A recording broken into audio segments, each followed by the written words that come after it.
Cheers.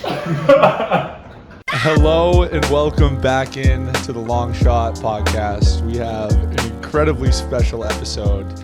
Here we are live in the basement Hermosa of Beach. I was gonna give you an undisclosed location. It's fine. Just kind of keep you off the grid. Nobody really cares who's going to come and visit me out here, you know. I won't give you the exact. Yeah. Just Hermosa Beach. Hermosa Beach, okay. Close enough to Manhattan Beach. Right. But you save a little coin because you're not in the area code. It's amazing. We had that great conversation. Best of about both that. worlds. It's really great real estate. We're here with Ryan Anderson. Ryan is a great friend and mentor of mine. I would try to sum up your career. You have a lot of accolades, a lot of highlights. Is there anything that you maybe would like me to hit on in particular?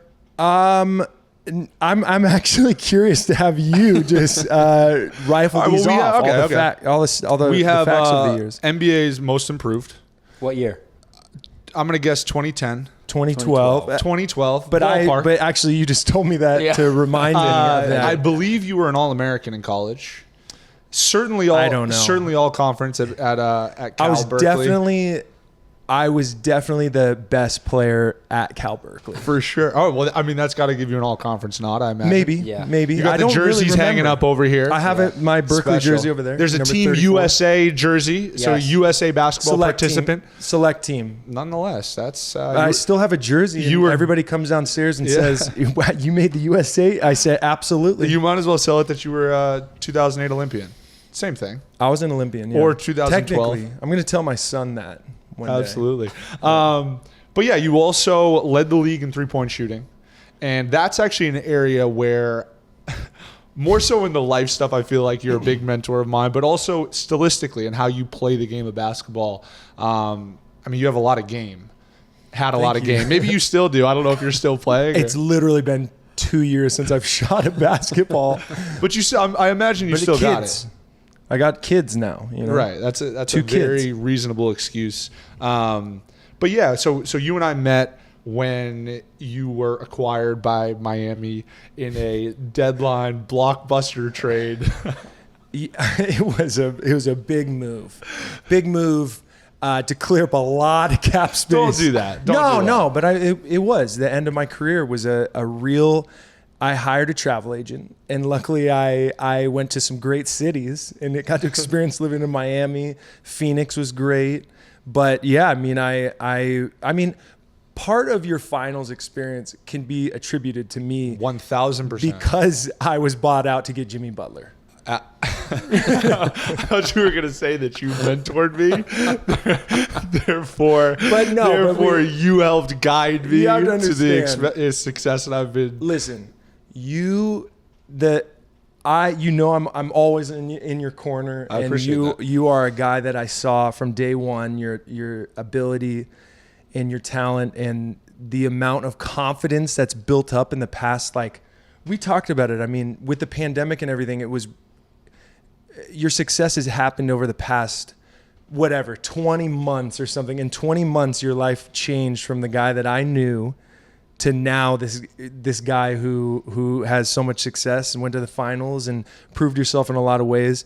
I'm very calling me a mentor is thank you for saying that, but you've done it yourself, man. And I mean, it's been really fun watching you, but my experience in Miami was very limited and it was a great experience and the culture was great. We could probably get into all that later, but no. I mean, my claim that you're a mentor is 100% legitimate. I remember meeting you in Sacramento, which is where you're from. Ironically enough, you joined us in the middle of a road trip. And when we were making the jump to the next city, you and I sat next to each other on the plane. I needed a friend. And I mean, not that we need to make it some storybook kind of thing. No, but listen. But we from takeoff to touchdown, we had a conversation the entire time. We did. And you know what? People don't really care about the livelihood of somebody who's making a lot of money and playing a sport for their living, but it's not easy to just up and move your family. Like my wife was 7 months pregnant. Right. I was not having the best time in Phoenix. Again, nobody wants to hear you complain, but that move is tough. Getting traded in the middle of the season, and you guys are, especially with the Miami Heat culture, you let two guys go that, or within in my trade, that everybody was really close with, and there was almost this like, I'll never forget sitting there. I grew this depression beard while I was in Phoenix, and I'm sitting there waiting for the Miami Heat players to just come in. And like I was shunned, you know what I mean? Like nobody said what's up to me. Like I felt so, and then in comes Duncan Robinson. I said what's up, yeah. In comes Duncan.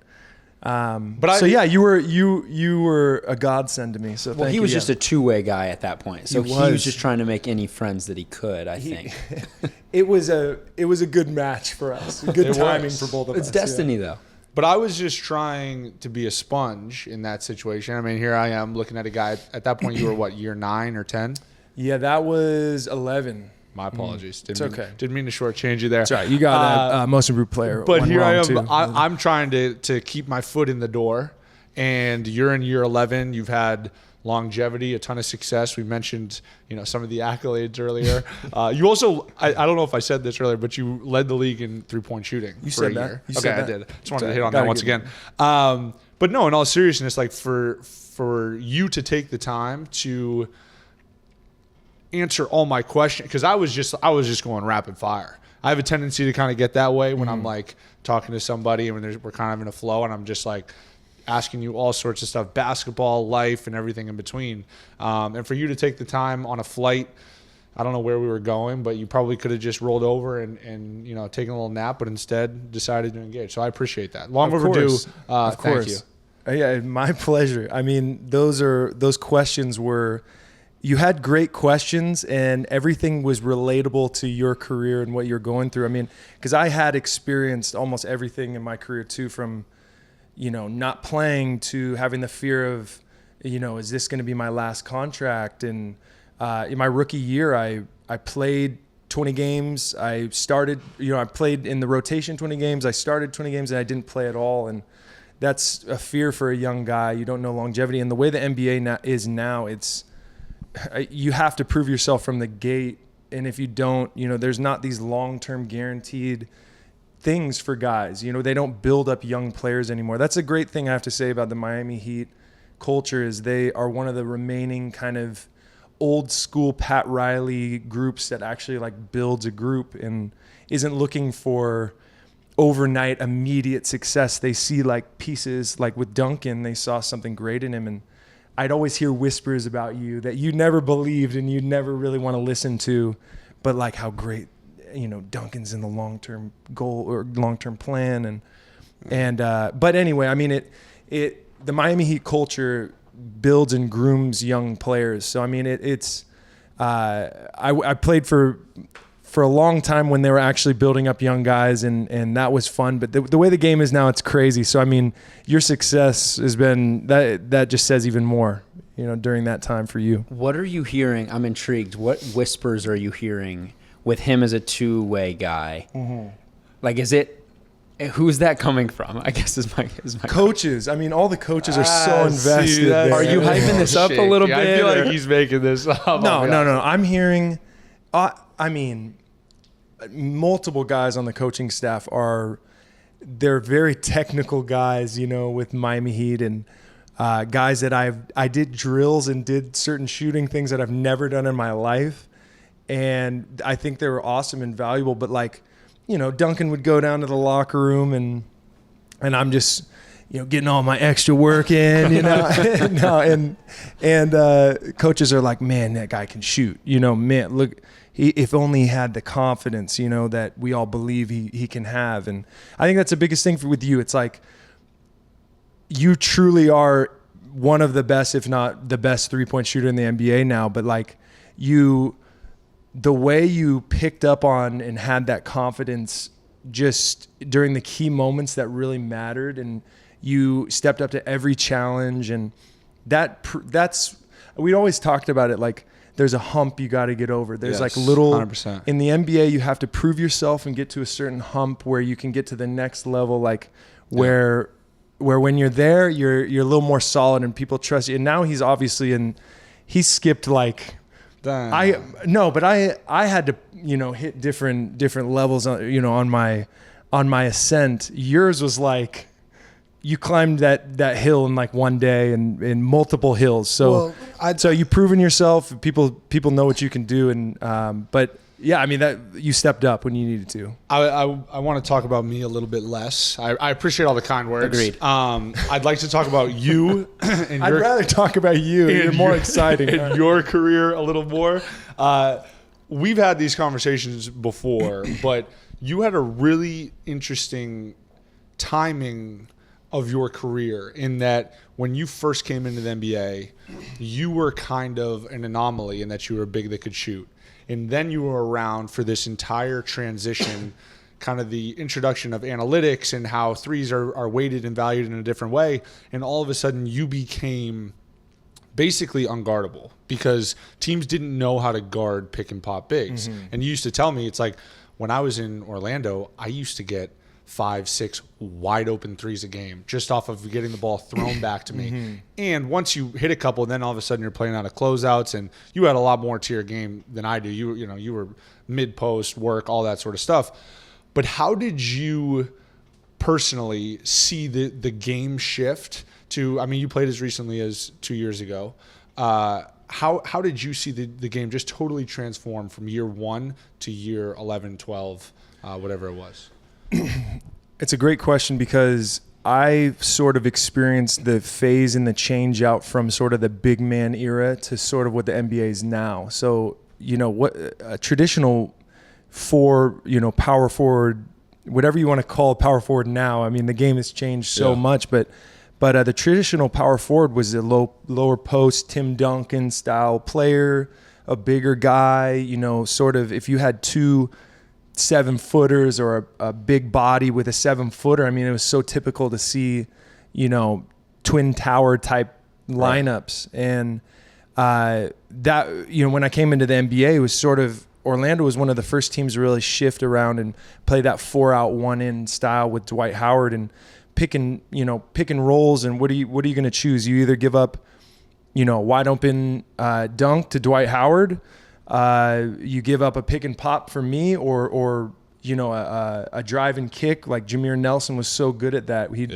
come off a screen and he just, guys would be wide open on the weak side, and it was that style of basketball was so hard to guard for teams because teams were so big. I'd always have a player that was 6'10", 7 feet. Not the most agile guy, did not know how to guard out in the perimeter. And so I'd have a lot of open shots. And then as my career kind of developed and I got a little bit more notoriety and with my shot, teams started to switch a little bit more. Smaller guy. I remember, I'll never forget, Draymond Green guarded me when we were in Golden State. And I'm like, who is this guy? Like this tiny, small forward type player. I remember this so vividly. Like he's like 6'7". This guy's in trouble. I remember thinking that, not knowing how much he was going to obviously impact the game. And I mean, he transformed and changed the game for me in a way where lineups are so much smaller. I mean, we could get into this so much more, but basically that was sort of my decade plus in the NBA. I saw the beginning of the shooting forward to now, Giannis is a power forward or LeBron, or you have to be an agile, athletic, defending. PJ Tucker, I mean, we sort of the beginning of the end of my career was because of all this transformation. They wanted a more physical, defending forward. And so for me, I was just really a shooter and a scorer. The game just transformed and changed so much. I saw like a complete 180 in my career. From a personal perspective, how do you then go about adapting to that, in that for the longest time you're like this really unique player and that you have the size that you do and you can guard bigs on one end and then you can step out and shoot on the other end, to later on in your career, now everybody's switching everything and wiping out a lot of your stuff. I mean, you were still getting to it, don't get me wrong. I mean, even as like, I remember watching you in New Orleans, you were getting a lot of like ISOs, post ISOs. It happened less when you got to Houston. A lot of that was because of the personnel with James and how they wanted to play.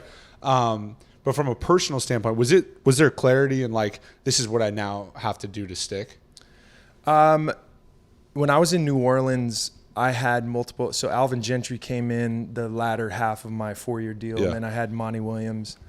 And Monty always had so much. We had such a great relationship, but he had so much. He understood what I could do almost more than any coach I ever played for. He knew that I had way more ability than just shooting, and because in college and growing up, I was predominantly a low post player. I mean, I still could shoot, but I had that part of my game that I could, for my entire career, people would say, oh, this guy can actually rebound, or this guy can actually score in the post. Even though, that was not something that was highlighted in my, career, especially early on. But Monty gave me opportunities where when teams started switching, I'd take him down low in the post, and I'd have opportunities to score down there. And also, I'm not going to say I was one of the first, but really picking pops hard and learning the art of that within the switch game. I mean, it was really difficult for teams to figure that out at first. Now everybody does it now, So for me, I could still get open looks for three, but I would go down low in the post a ton and get opportunities down there. So, but then in Houston, that all changed because no mid-range shots. We tried to shoot, 50 plus threes every night, and nobody wanted me down by the block. I had to only score from three. That's a super underrated, difficult part of a game, or I should say a play, and that you see people slipping out of screens. There's like a nuance and a feel that you have to be able to like do that effectively. Like it's so much more than just like running and slipping out, like being able to actually like manipulate the defense and create an advantage. You mentioned Monty Williams. I know you guys have a good relationship. Are you at all surprised by the success that he's had? I've heard, I've outside of playing against him and, engaging with him here and there, I don't really know him, but the only things I've heard about him are nothing but like the best and most positive. Yeah. I mean, if you know a little bit about my history, we kind of share a lot of dark times together. His wife was there for me during a really difficult time in my life. I stayed at his house that night. They welcomed me in, and his wife, she was just the most amazing person. And then, a little bit, a few years later, I don't remember the exact date, but his wife passed away in a car accident. And it was crazy because the next day we played Oklahoma City where he was coaching. The Pelicans did.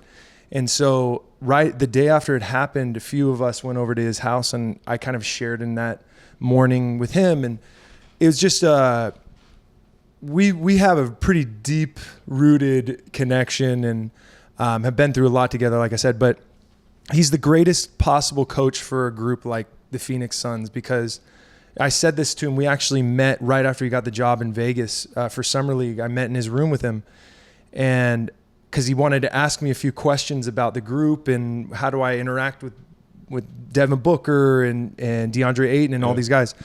And he's such a natural in that position of leadership, and that team needed leadership. I mean, I was there for 5 months or so. Spent time with them when they were all brand new, with the exception of Book. But like, the guys needed guidance and leadership, and Monty is almost like a fatherly figure in a way where you want to do the right thing, and you want him, he wants to get the best out of you, and that, and you respect him.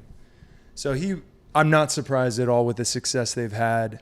And I mean, it's happened pretty quick, like 100%. Within a year, but you kind of saw it at the tail end of during the pandemic, when they were undefeated in that little stretch. You could see that they had some good going.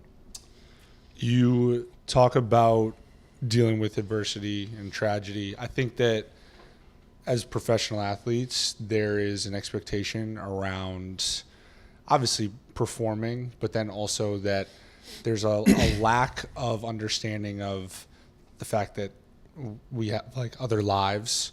How have you been able to overcome instances and just adversity in general. You don't have to unpack anything specifically, but more so adversity in general and the challenges that come with everything basketball related off the court, and not let it bleed onto the court. Or honestly, like it's unrealistic to say that it never does, right?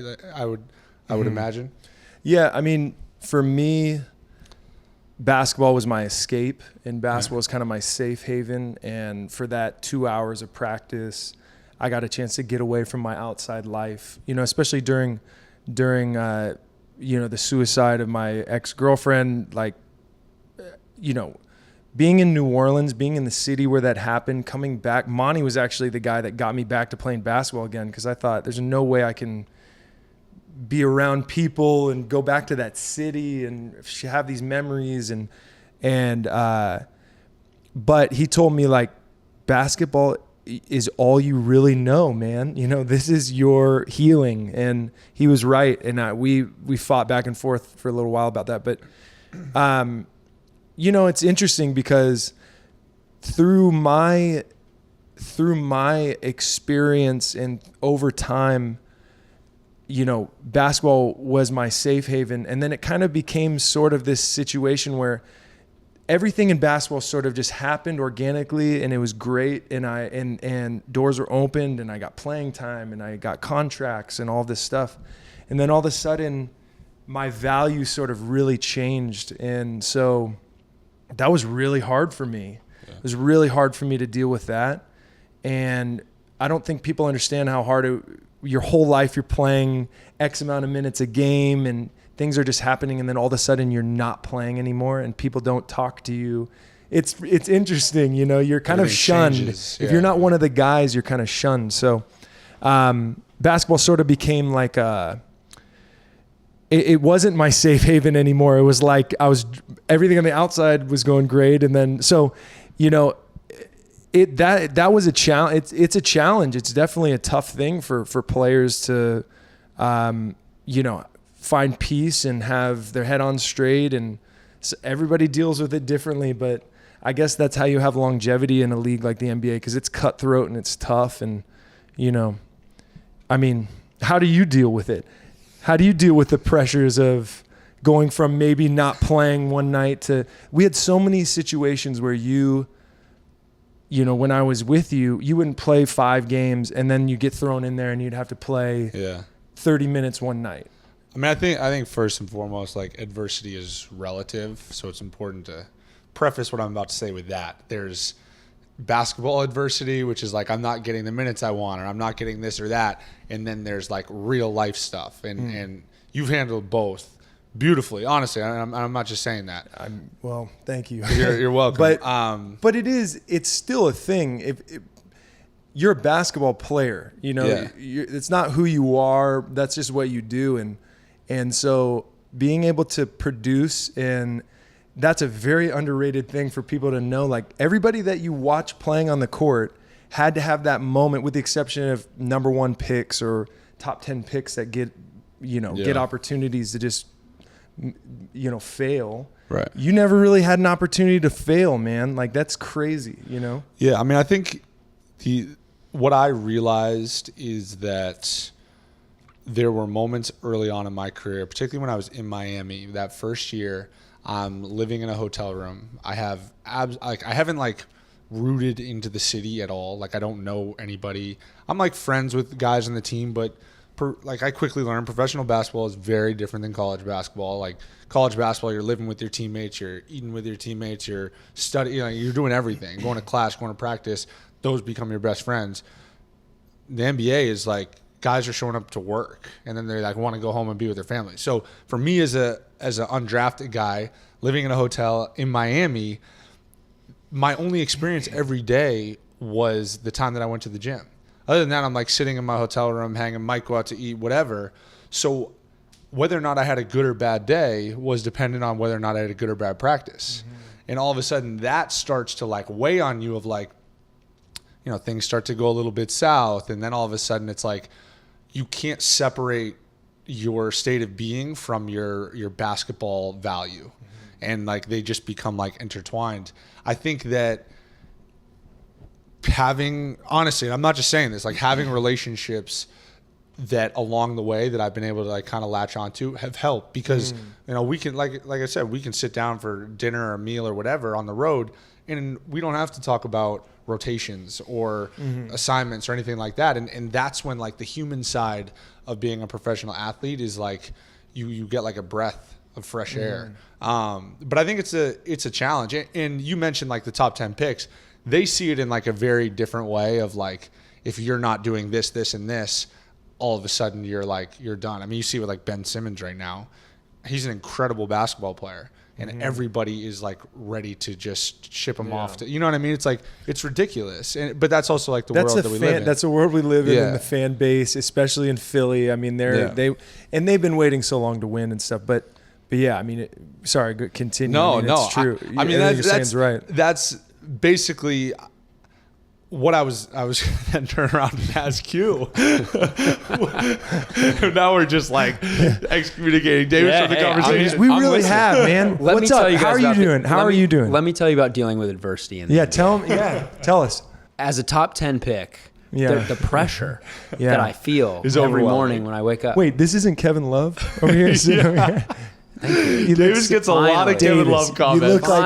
It's like Kevin Love, Matt Leinart, and a teddy bear. You know what I hate more heard the than teddy bear. Teddy bear's there. Thank you. You know what I hate more than anything is that he idolizes Justin Timberlake. It's true. And occasionally he'll get a Justin Timberlake comment. The hat is very like Justin Timberlake-esque. Yeah, the trucker hat. This won't come off. No. Man of the Woods. Yeah. This is who he is. Man of the Woods. Man of the Woods. Exactly right. That album, I mean, was just terrible.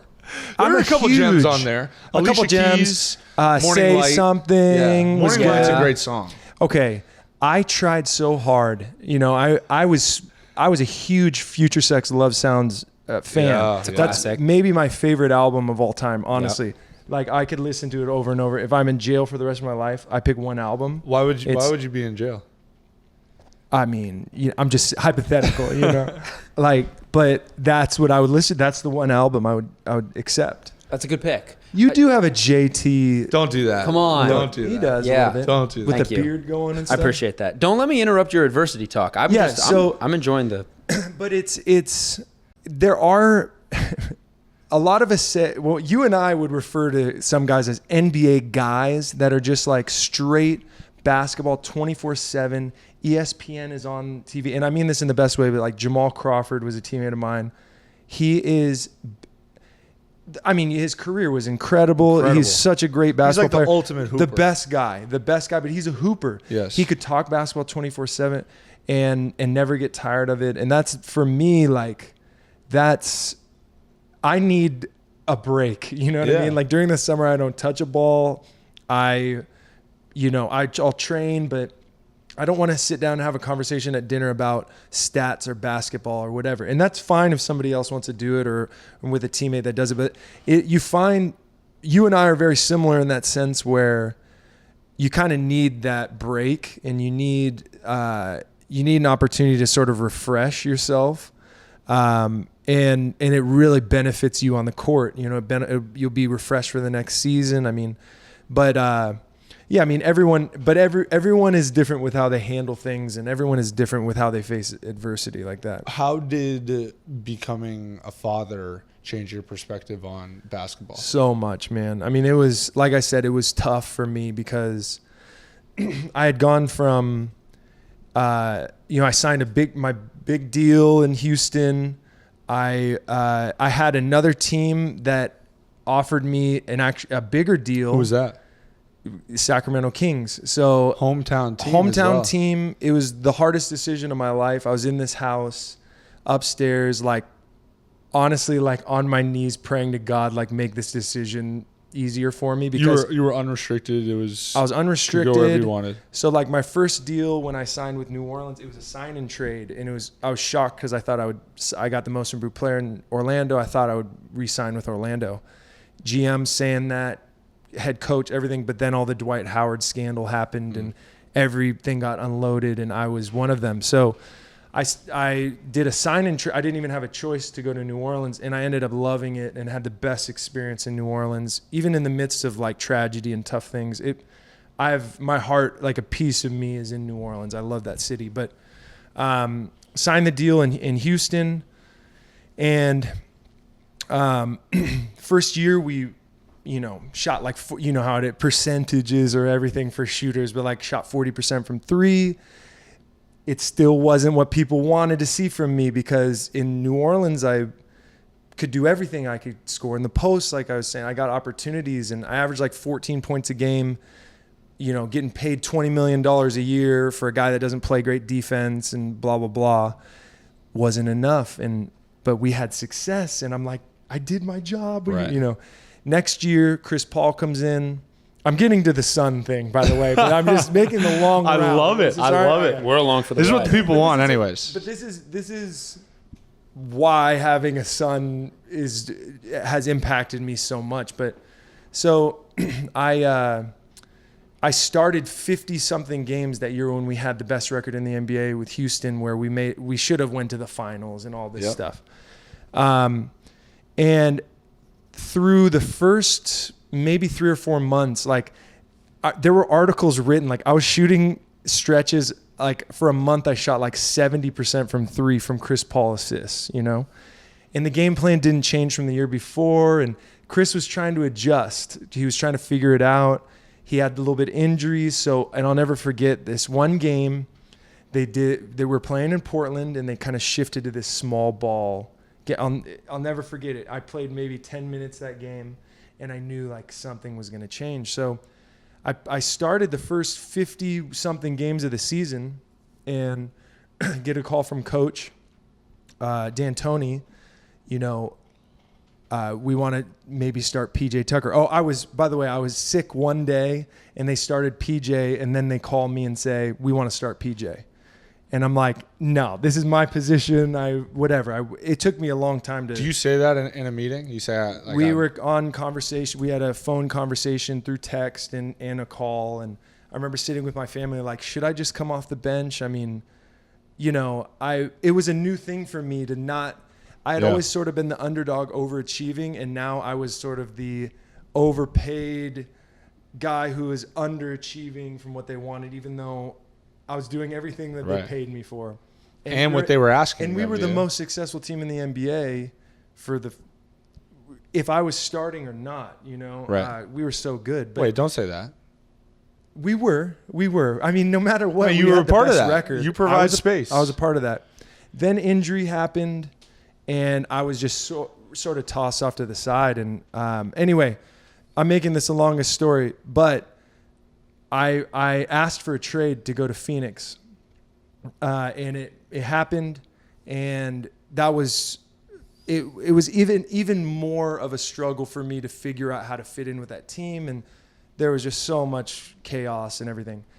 But my son, I find out that I'm going to have a son during that stretch, and when he's born, it's crazy. So I get traded. My wife's 7 months pregnant, go to Miami, and she's 7 months pregnant, and I'm like, we don't have doctors, anything. We had everything set up in Phoenix, and it's crazy. So like almost as the buzzer went off of your guys' last game, I remember like I talked to some of you guys in the hospital.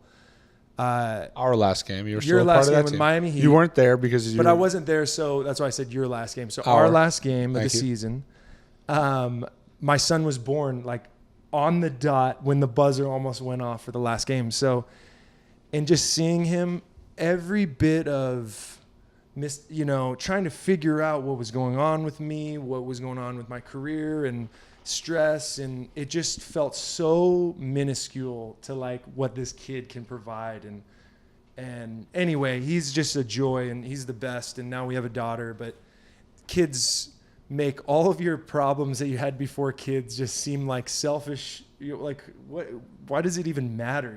So anyway, I'm a full-time dad now. I love that. So, but which is a beautiful job, by the way. It's great. It's great. And I'm in no rush to do anything else right now. So. You kind of alluded to this earlier, but it is, when you look at your career trajectory, it seems like when there were hard times that came off the court, things on the court were going well for you, and vice versa. When things on the court were going as well, you have something like the birth of a son. Does it almost feel like it's like it balances it out a little bit. Mm-hmm. We're being. This is my dog Major. You can't see him, but hi Major. It is incredible how my life has worked out in that way, and you know, I come from a religious background, and I you know, so many hours of praying and trying to figure out what God's trying to do in my life, and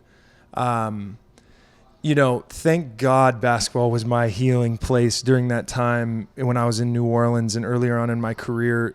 I don't know. I honestly, with what I experienced, like at this point now, the fact that I continue to play basketball, the fact that I am even around anymore, you know, up until this point is a blessing. And basketball really saved my life. And it saved my life, and it also became the craziest mind-boggling stress ball ever too, you know? So, because the thing that's your safe haven suddenly becomes your hell almost, which again, it's like, you already know. Nobody wants to hear a guy who's making a bunch of money, but it's something you know your whole life and you've done your whole life gets sort of stripped away from you, and you're kind of looked at as like not good enough and all this stuff. It really messes with your mental health, and that is a huge reason why mental health is a huge factor in the NBA right now, because it's just tough, and social media and everything makes it so much more difficult. So, can you hear my whole family right now? Maybe it'd be a nice touch if we can. But no, I think it's my wife and kids. Look, as someone who's not an NBA player making millions of dollars and has the pressure of, you know, you do pretty well from the podcast. We talked about it earlier. Well, yeah, check. the podcast. I mean, yeah. We did talk about. I was lying for all of you who might not have known. I wasn't a top 10 pick, as I alluded to earlier. But it's that part of the whole experience.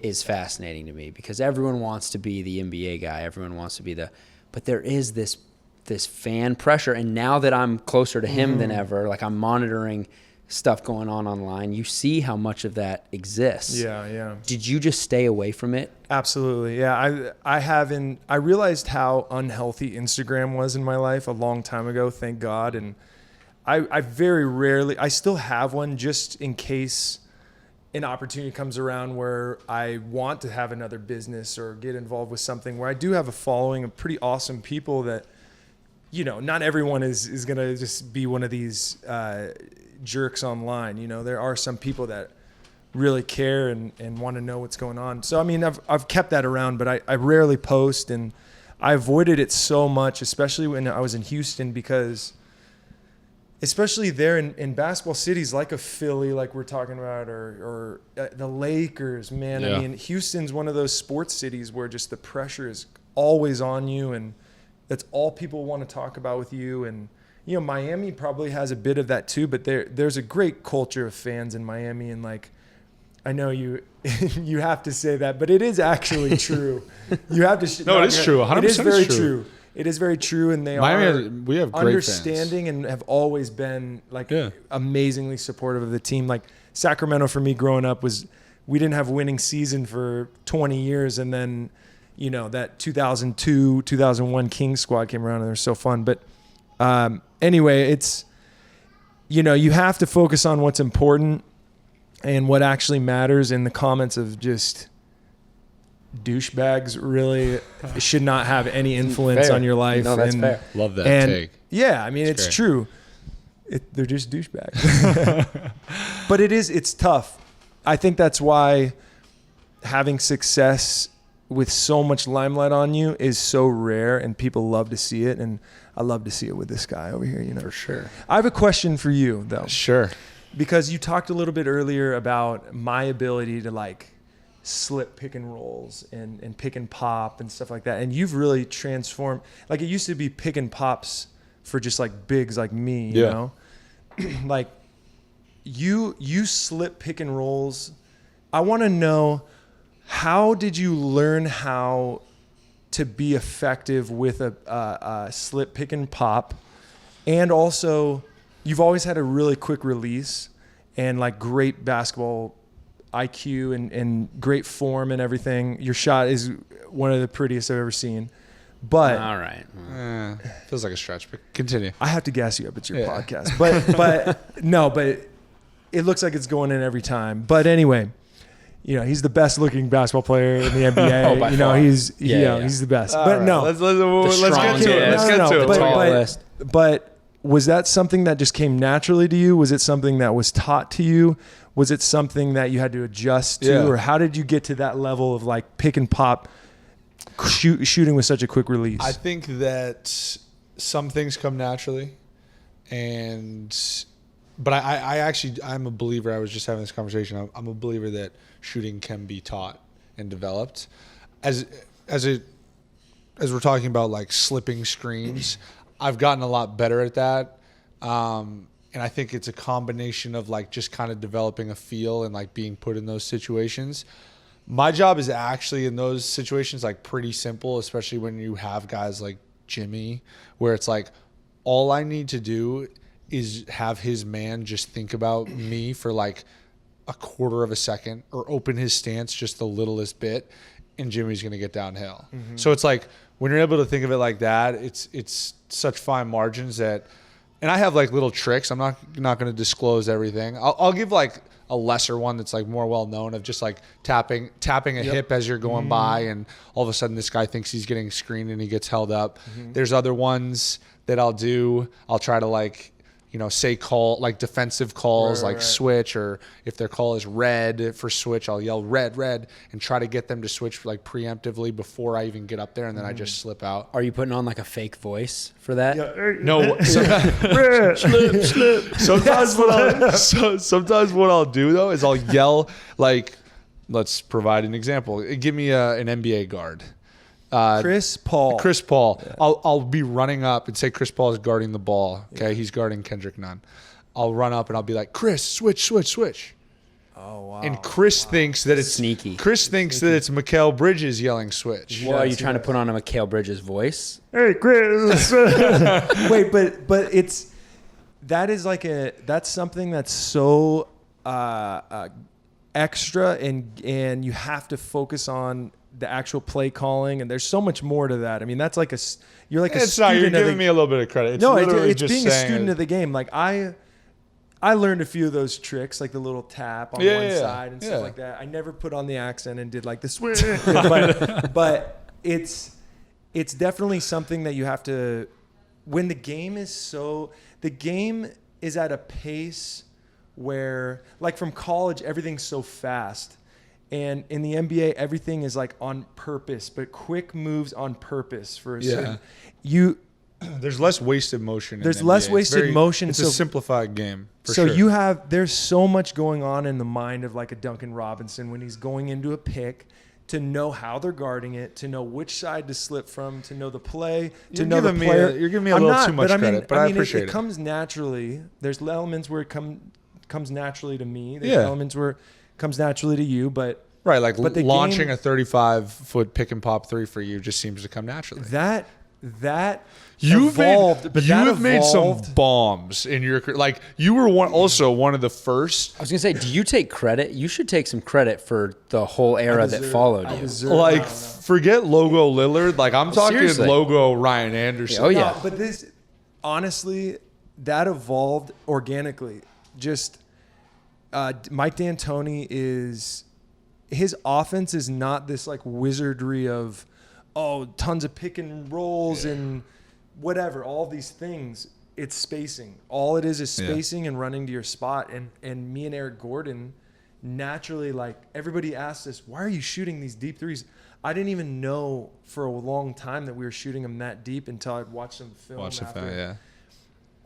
The whole key to that offense was to give James Harden space. Like I got paid what I got paid initially because I could provide space for James Harden. It wasn't because I'm going to shoot the ball. Like there were times when Daryl Morey would say, I need you to get your shot blocked once a game.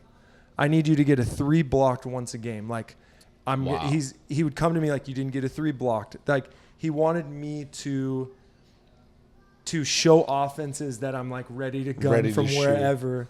And part of that was I don't want to get my 3 blocked, so I'll just shoot it from the logo. You know, it's so true because if you're 2 steps out and your defender is even a half step closer to you, all of a sudden James Harden becomes so much harder to guard. I mean, he's so naturally gifted and talented. And I mean, yeah, it helps to have a guy like me or Eric or, where they can't leave you. I mean, I watch players guard you. They don't leave you because they can't. They don't want to. They'd rather give up a James Harden or a Jimmy Butler.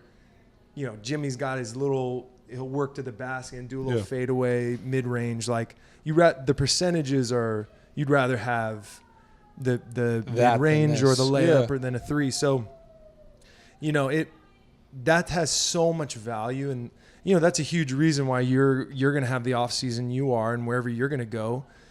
What people need to understand is it's not just he gets it done and he makes them, and the way he's guarded is insane. And he has some of the best defenders on him, and he has to find out those tricks to get his open looks and everything. But it's the reason he's going to make what he's going to make is because of the space he provides on the court. And that's the biggest thing in the NBA right now is space. So much of it is just being willing to shoot them. Yeah. And that's tough too. You make some freaking shots that for me, I mean, I always thought I had a pretty quick release, but your release is like probably twice as fast as mine. And it's insane. It's insane to watch. It's pretty fun to watch. Do you guys, because you two are very similar in that regard. You do it for Jimmy. You did it for James. We're talking about creating space. There are times where I'm very biased watching him, but there are times where it's like Jimmy and Bam get a wide open alley-oop on a pick and roll, and I'm like, it's because no one could leave Duncan on the weak side. Are there times where you guys feel like you deserved a little more credit just for that role? Okay, I will say this. I feel like I'm getting that credit for the record. No. I feel like I'm getting that credit. I want it before you answer. I feel like I get that credit. Go ahead. The thing is, you do get the credit because you shoot it at such a high clip too, and like you're respected because the numbers show and everything. But it's all great when you get the credit. Like, oh, Duncan helped out. Look at the spacing Duncan Robinson's creating. He just made 3 threes. But like in Houston, when you get 0, everything's about James. Every headline was James Harden. Every loss was also on James Harden's shoulder too. But there might as well have been no other basketball player, unless somebody messes up. They're the first ones to say, you messed up. But James still had a triple-double, Right. But a reason you lead the league in triple doubles is because you have a team around you that's willing to do the things to let you do that and let you shine. And it is a tough thing when you're getting 0 credit, especially when you're making a lot of money and you're getting 2 shots with like 2 seconds left on the shot clock and you miss them. And Grenades. Then you're 0 for 2 from 3 and then everybody says that I suck, This is the greatest part about not being in the NBA right now is like I can just unload on how much pisses me off. But people don't want to hear it. Again, it's like I made a lot of money. I've lived a great life. I'm so blessed. I love it. But for the record, the game's not fun. The game is not fun when you have to just stand there and you're not involved at all. You want to be involved. You want to be a part of the offense. Totally. Yeah. And I'm not a good defender either, so like I'd always get switched on. I'd always have to switch on Steph Curry, and he'd make buckets on me, and then I'm the idiot. Sorry, but no one can guard that guy. Keep any of this on your podcast. 100%. We're keeping it all. Right. I mean, I could go so much harder, but I don't know if I do know. I don't know if I want to know. I think I want to know. I want to know. You probably have heard a little bit. Well, yeah, we can. But we won't. I want to. Do you remember? It was my second year. It was when you were in Houston. We played our last preseason game in Miami. Mm-hmm. And at this point, I think I was shooting 28% from 3 throughout the preseason. Couldn't make a shot. You and I had spent some time the day before in Miami, and we had gone back and forth. And then I see you in pregame, warm-ups, and you come up to me and you go, some guy on our staff just asked why you're starting. Oh yeah, I'm trying to get the inside scoop. And some guy goes, so this like Robinson guy, like, well, why is he playing? Like, he's like, not like, That is not how it went. and I'm like getting ready to go out and like, maybe have a redeeming preseason game and like hopefully like earn a spot in the rotation. And you're just tearing me down. Hey, come on. You did tell me that after, like, this is the crazy thing about this guy is like, he really, I feel like he was thinking about that. And like the first 100%. Right, Ryan. Classic overthinker. I missed over a here. shot. Like, why did Ryan say that? Yes. The crazy thing is there's something that shifted in this guy's brain to where like that. Well, now I know how to like really throw him off in the future. It won't throw him off as much, but like he's pretty strong-headed now. He's gotten a lot tougher over the years. Let's just say that. Yeah. Or at least I honestly, this is a theory I have, and I want to ask you this question actually. Like, pandemic basketball in the bubble, I feel like because I do care about what people think about me, and I want to live up to expectations. Everybody does to some extent, for the record. But this is, but I'm saying I think I would have thrived in the bubble. Do you think that a lot of players and the Miami Heat in general, do you think you guys really thrived during the bubble because there wasn't that outside influence, there wasn't the fan hollering at you, there wasn't, Are you suggesting that we and I were bubble flukes? That's kind of what it sounds like. Is that what I'm hearing? No. What I'm suggesting is I feel like I would have thrived in that environment. I'm not saying it was a fluke. No, you guys had the ability. I know you're saying that. But I could understand that it could sound like I'm saying that. But what I'm saying is like you obviously have continued your success outside of the pandemic and the bubble. So more so for you, did that build a confidence level in you? Like, because you made it to the finals, whether it was in the bubble or not. Yeah, I made it to the finals, and everybody's watching on TV. Probably more viewers are watching on TV. I would say I'd first start with the claim that I think I actually shot a better percentage prior to the bubble than in the bubble. So yeah, let them know. Just want to lead with that. But I will say, I like it when he guesses. Me too. It's nice. I know. Experiencing the success of going on a run and developing confidence and contributing to winning in the playoffs, because it's kind of this thing with the NBA that it's like no one really cares till you do it in the playoffs, or it's always going to be like, oh yeah, let's see what he does in the playoffs. Absolutely, and it's like it particularly pertains to players like myself, like, oh yeah, Duncan can shoot whatever from 3 in the regular season, but can he do it in the playoffs? And it was nice to have, like, not to say that I fully checked that box because it was one game or one run, but like it was nice to see that I can still be impactful in a playoff setting. I was so happy for you to see that you did that, because that is the biggest stage. And honestly, I mean, for the rest of your career, people are going to talk about that finals. They will. They're going to talk about your finals performances. They're going to talk about your playoff career. I had dreadful playoff numbers. I mean, and in your first playoff experience, you played so well. And I'm not just saying just because of the bubble that happened, but I think felt like that's where the tree you were barking up, but that's okay. It was just because of the pandemic.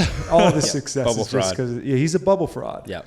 No, but it's the game is completely different. I mean, you have to experience that shift playing in front of fans now to like getting used to playing in the bubble. And is it so much more fun with fans? It has to be so much more fun. Yeah, I mean, well, it is obviously significantly more enjoyable playing in front of people, but you mentioned the expectations and the fans, because you have for a stretch there, it was 1 year, I don't remember when it was, you had a very interesting stat in that you were significantly a better shooter on the road than you were at home. Oh man, Houston. Was it Houston? Okay. It was Houston. Because I remember talking about this. Yeah, I shot like 60% from 3 on the road and like whatever 20 or 30% on. Or I'm sorry, 20 or 30% at home.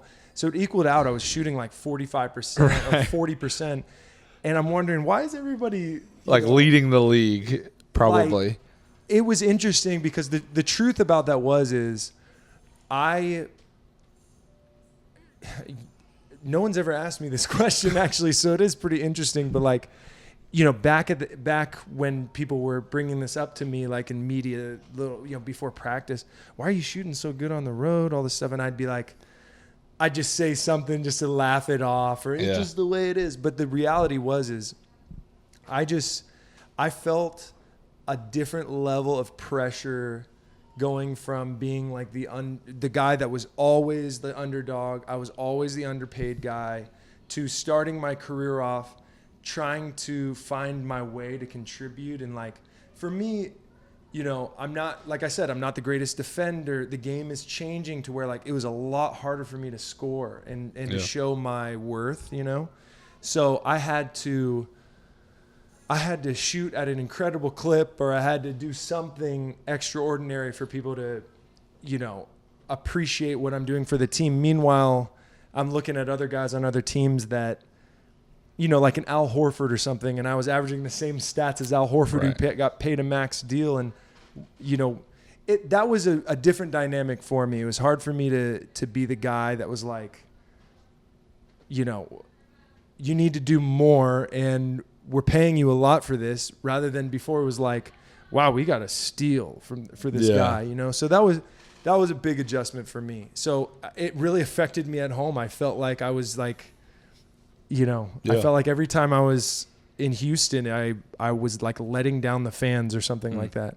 So that's real. No, that is real. But it sucks because this was during that time when on the court, everything started to not become I never worried or thought about that at all. I never had any stresses or anything. I just played basketball and it worked out, So, yeah, just being 100% authentic. It was a challenge for me to, especially not be put in a position to thrive. Like in New Orleans, I averaged 17, 19 points a game because I was put in a position to thrive. Yeah. I was not put in a position to show every ability I could in Houston. Situation and opportunity is so much of all sports, but I think particularly when you get to like high level basketball, because everybody can play, and it's just about if you're being utilized and feel comfortable and free in the mind, and you're able to like really tap into your abilities. It's the game is very unique now in the sense that you used to be drafted, or you used to be brought onto a team for a purpose. Like, this guy does this, Now you have to be a guy that does everything. Everything, yeah. And you have to be a guy that is just kind of more of just like an all-around hooper, a guy that's not like, hey, we have this guy. Like there was a time when centers were getting paid, $40 million contracts were setting screens. It didn't matter if they could make a layup, Right. Can you imagine, I can mention names right now, but can you imagine so many of these guys that can't score or anything? Yeah. I played with a few guys that like were screen setters, and they were really good at it, but and they were paid handsomely for it.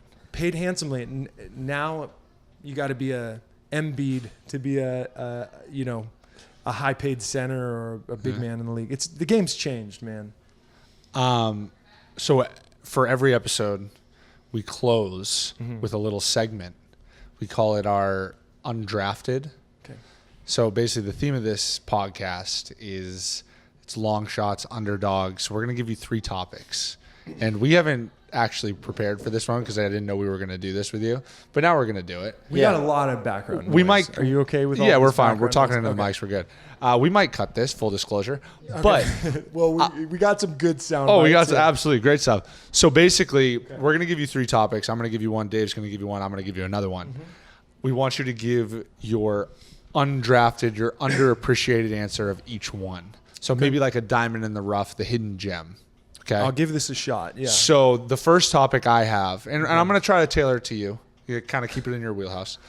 I just have no idea where this is going to be good. Okay, go on. The first topic I have is a underrated, underappreciated restaurant in New York City. Okay, I know you're a big restaurant goer. I am. We actually have a nice meal on tap here later. I'm not sure where we're going. Do you remember when we went to that Babbo? The Babbo, absolutely. So there's a restaurant it's an Italian restaurant in New York City that for years like it's so good. That Fantastic. Every year when we go to New York, like my wife tries to come out so we can go to Babbo. Yeah. But she didn't make it, so I had to settle with going with this guy. You know? And Not a bad second option, if I do think say so myself. Kelly came too, right? Yep, Didn't Kelly. split the check. Bam. Didn't split the check at all, but it's all right. Kelly, Wow. I'm kidding, but I think I paid for that, guys. You know? did. You're a good man for Don't that. worry about it. I think I saw you that night. Oh yes. Yes. That was the night. It makes it even better. You know, you want to bring this really full circle. One of our, I don't want to say viral moments, but one of our more viewed moments on this podcast is when I told the story about Tao. Yeah. That was the exact same night Yeah. that the Tao incident happened. Yeah. You and I had dinner with Kelly and Bam, and I go to see them at Tao, Yeah. and I run into the entire coaching staff.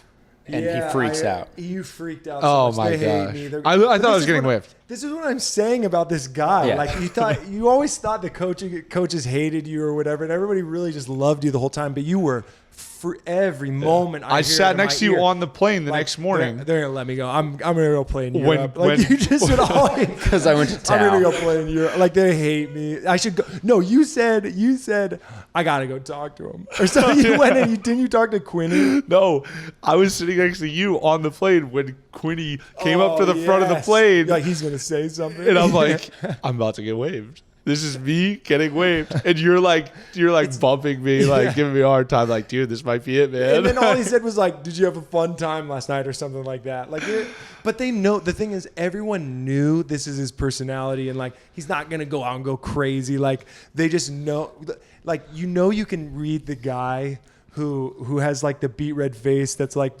it's almost like a kid getting caught. Like the most like polite, well mannered kid ever.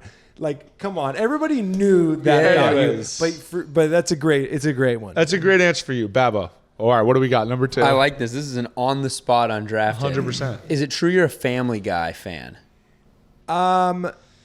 Someone actually, this wasn't you guys. I just had a conversation yesterday about this. Like I could care less about my Wikipedia, but nobody knows nothing about it. Like it is.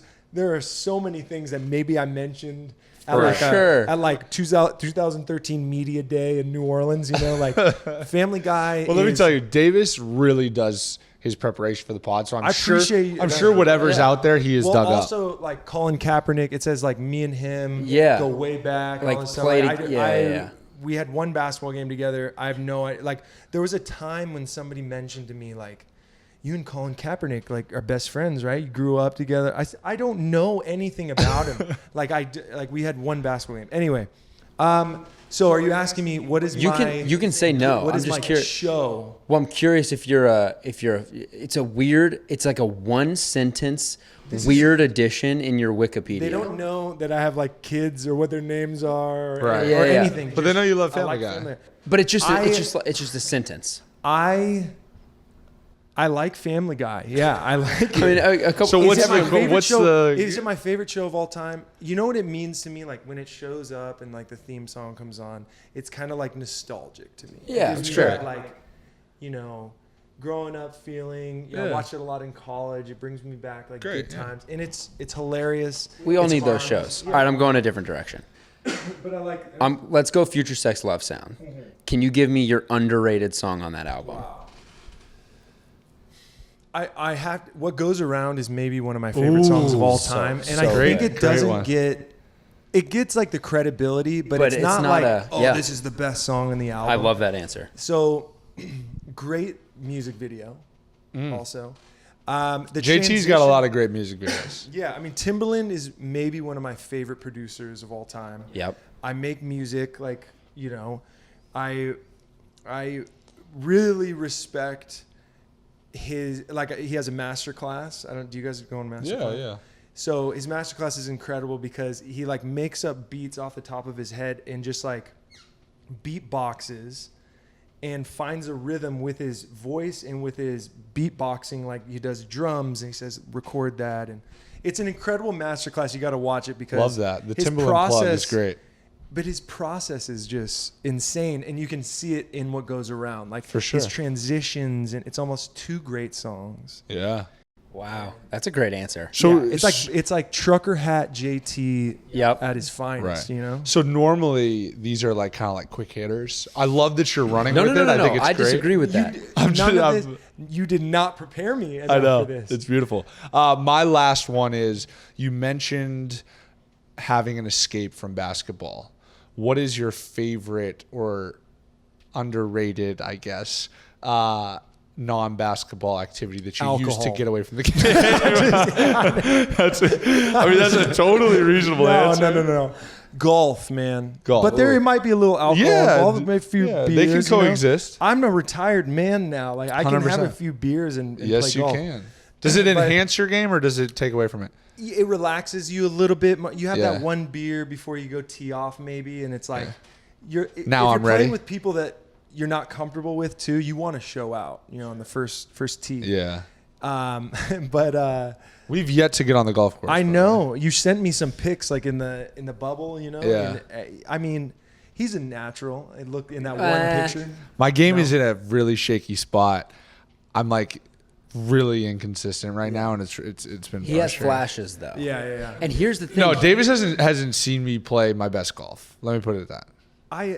I feel like golf is, well, first of all, if you have any kind of fundamentals or touch, like you're going to be good at some element of golf, I think. Yeah. So maybe Are I you- don't know why. you're I've been like really gassing him up a lot. Like, oh, he Yeah, do looks like less he's of a that. great Yeah, Let's do I was less of hoping that. we'd get more I of the really- opposite, Yeah. actually. You don't play enough. We've never played. I don't like it. Like maybe come out and hang out a little bit with your guy and say play less. golf. I'm And in. There maybe is I a can show you- correlation between shooters being good at golf. I think Yeah, there it is. was an article written about that. Ray Allen, Steph Curry, Duncan You too. Robinson, yeah, Ryan Anderson. Yeah. Yeah. I mean, you're scratch, right? scratch golf. Yeah, that's what I figured. Are you being, is that for No, real? no. Oh. I'm probably I don't play it enough to where I would be like a whatever 10 handicapping, but I'm probably like a. You have game. I'm like I've a seen your bogey swing. golfer. I'm a bogey golfer. Got great swing. got I've great seen your form, swing, yeah. Look great in like golf clothes. You're good enough to go out and have a good time. That's the best part about golf. That's the escape part. Yeah. Is like you just get away from it all. You're out in nature. Love that. Have a few brews. Adult you know? sodas. Yeah. Yeah. Are you allowed to talk about alcohol and all this stuff? We're actually sponsored by Michelob Ultra, so it'd be a Really? great opportunity for you to plug Michelob. And also, you can cut that. But what's yours? Am I allowed to ask you guys questions? Sure. I mean, we're running like an hour and 10 deep Yeah, right now. So edit. Going off the rails. All right. I'll ask you each one question, okay? Yeah, All right. please. What's the most underrated Star Wars movie of all time? This is actually like, I'm a Star Wars nerd, so like to hear, maybe he fact. doesn't know anything about Star Wars, number one. Right. Number two, No, I'm going to give you one. I don't appreciate the disrespect that Attack of the Clones gets. wow, that's a great answer. He knows what he's talking Yeah, about. I don't Because know, here's that the thing. doesn't I seem was a like- big Star Wars kid growing up, had all the Legos, had the lightsaber. Like I was, all in. And that's when I was a kid, was when that trilogy came out. So it's the most nostalgic for me, and it just gets shit on constantly. It really does. It's not appreciated. Part of it was the Jar Jar Binks, element in there. Yeah, which isn't great in retrospect. But I actually enjoy the one episode 1, 2, and 3. Yeah, agreed. Quite a bit. Like it does bother me as well. Yeah. I like that answer. Okay. This is like an Duncan. interesting turn. Yeah, what do Okay. you got?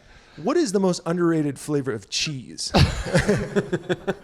I'm trying to keep dairy out of my life. You really? Yeah, I'm trying. So I've heard that goat cheese has significantly less A dairy. little healthier for you. Yeah, so I would say goat cheese. Goat cheese. That's a great Here's answer. my Yeah, I like answer. that. You heard it first. Wow. You got any more? I This can is keep fun. doing this all Yeah, day. let's do it. Okay. Come on, let's do What it. is okay?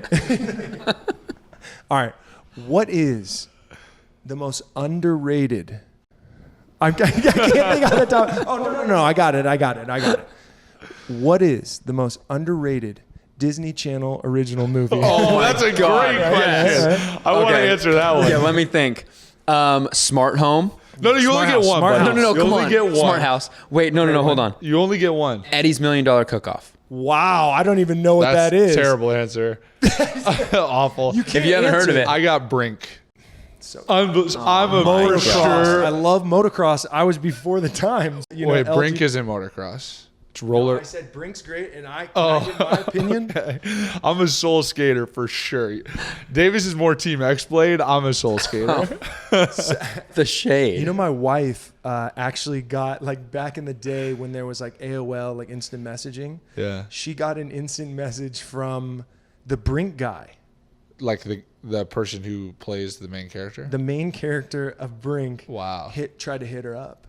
It's true. Wow. Do we have beef with Brink, is it no longer I allowed wish to I be had my dated- favorite? I wish I had dated so we could have hung out. That would It'd be pretty great. cool. So let's keep going with this. Yeah, I'm yeah, having sure. Because fun. Duncan, you have to go now. Yeah. I have to. No, I have you. I'll get you, and then maybe who asked the original? Let's just keep these going. Okay. What is? Okay, no, this is a good question for Duncan. Okay.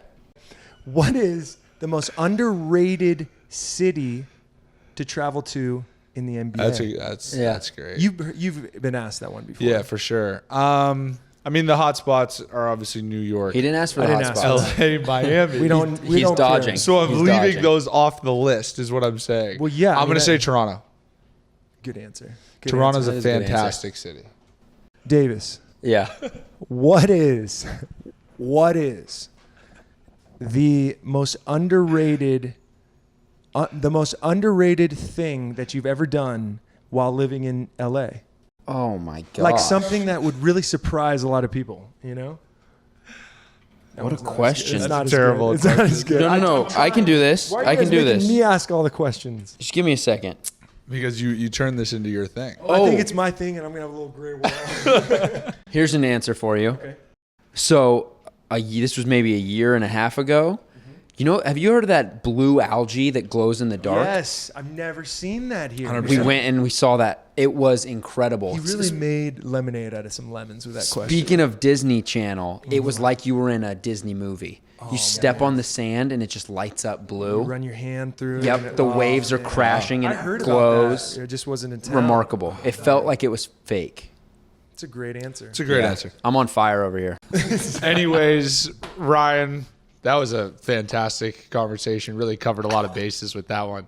But thank you for joining us. You have a pleasure. fantastic story. You're a fantastic human being, and you have a beautiful home. So thank you for welcoming. Thank you. I'd say all the same things.